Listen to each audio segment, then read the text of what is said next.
পরিস্থিতি পাল্টাতে শুরু করলো, এবং এই যে পজিটিভ একটা ইমেজ তৈরি, এইটা খুব দরকার ছিল।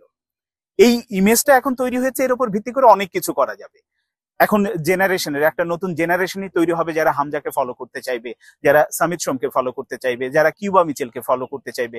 আমরা জামাল ভুঁইয়া, এর আগে যিনি জাতীয় দল অনেক দিন হলো খেলছেন, জামাল ভুঁইয়ারও একটা বড় জেনারেশন তাকে মানে ইয়াং ছেলে মেয়েরা পছন্দ করে বা তাকে ফলো করে।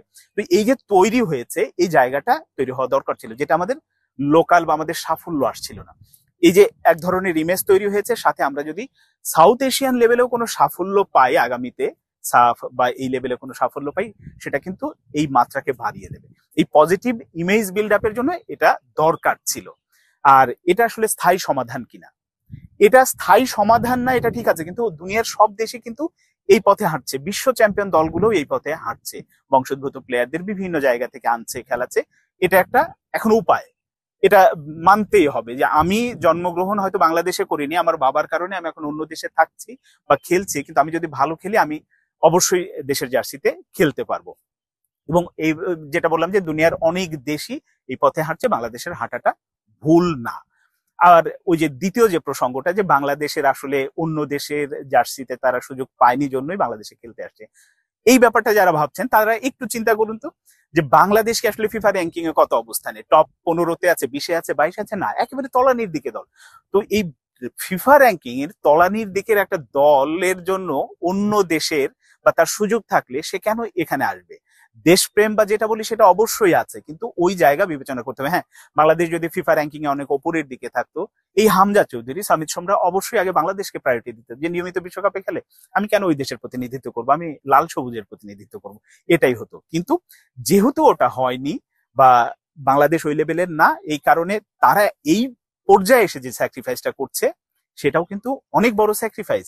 হামজা চৌধুরী এই বয়সে আসলে যদি মানে ইংল্যান্ড ছেড়ে বাংলাদেশের জার্সিতে না খেলে তার কি হতো?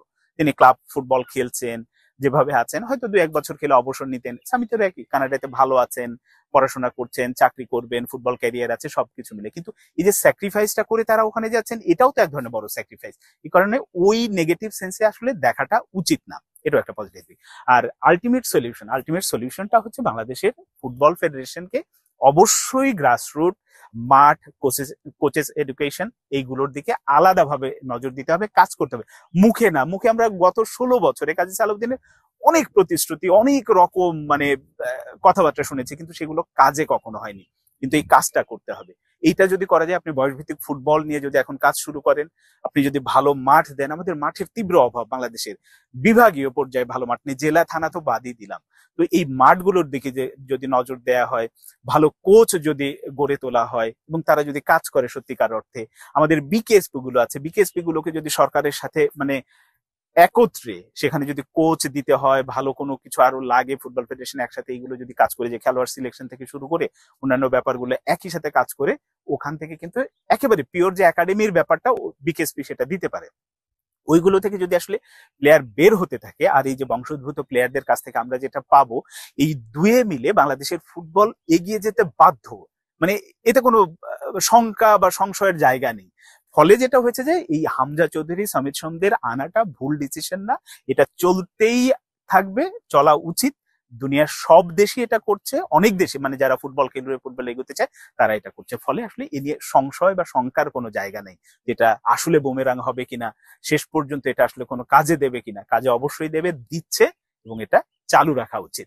সঙ্গে ঘরোয়া ফুটবলের দিকে ওই যে বয়সভিত্তিক দল থেকে শুরু করে অন্যান্য যে কার্যক্রমগুলো আছে, এইগুলো নিয়ে ফুটবল ফেডারেশন অনেক বেশি মনোযোগী হবে, এটাই সবার প্রত্যাশা, এবং সেটা করলে বাংলাদেশের ফুটবল অবশ্যই পরিবর্তন হবে, এতে কোনো সন্দেহ নেই।